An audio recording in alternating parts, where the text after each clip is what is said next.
কোকিল ডাকতে শুরু করলেই বাড়ি ছোট বড় সবার চোখ থাকে পুকুর পাড়ের বড় আম গাছটাতে। এবার বোল কেমন এলো, আমের গুটিগুলো কত বড় হলো, কালকের ঝড়ে কটা ঝরে গেল, এই নিয়ে নানা দুশ্চিন্তা। দেখতে দেখতে অনেকগুলো কালবৈশাখী পেরিয়ে আমগুলো যখন একটু বড় হয়, ততদিনে জ্যৈষ্ঠী মাসের গরমে ঘামে সবার অক্কা পাওয়ার উপক্রম। বড়দের নির্দেশে বাড়ির ছোট হনুমানরা খুঁজতে বেরোয় বৈশল্যকরণী কাঁচা আম। পুড়িয়ে আম পানা বানানো হবে। আম পোড়ানোর কায়দার ওপরে এই শরবতের স্বাদে আকাশ পাতাল তফাৎ হয়।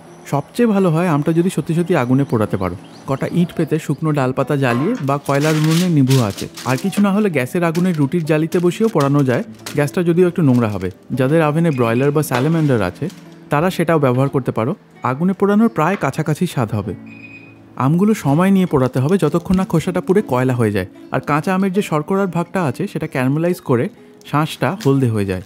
শাঁসটা নরম হলো অথচ সাদাই থেকে গেল, তাহলে বুঝবে আর একটু পোড়াতে হতো।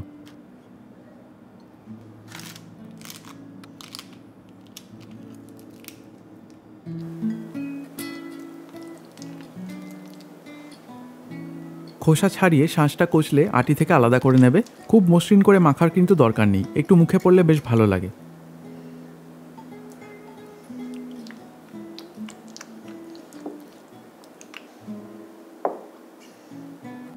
আমাদের আজকের আমটা ভালো টক, তাই বেশি করেই চিনি দিচ্ছি। যদি মেপে করো, শুরুতে কিছুটা নুন চিনি সরিয়ে রেখে শেষে চেখে দেখে প্রয়োজন মতো বাকিটা দিও। চিনিটা আমরা শিরা বানিয়ে রাখি ঠান্ডা শরবতে সহজে মেশে। কীভাবে সেটা একটু পরেই দেখাচ্ছি।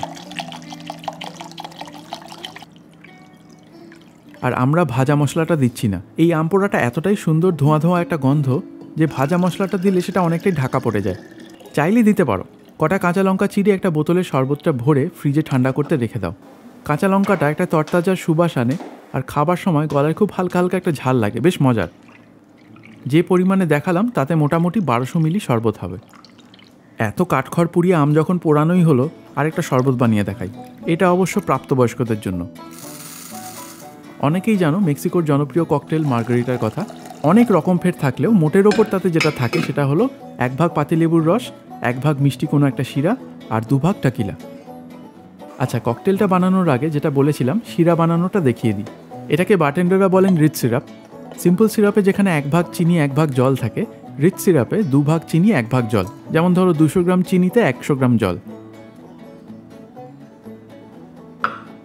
আচ্ছা, এবার আমাদের আমপোড়া মার্গারিটাটা বানিয়ে ফেলি।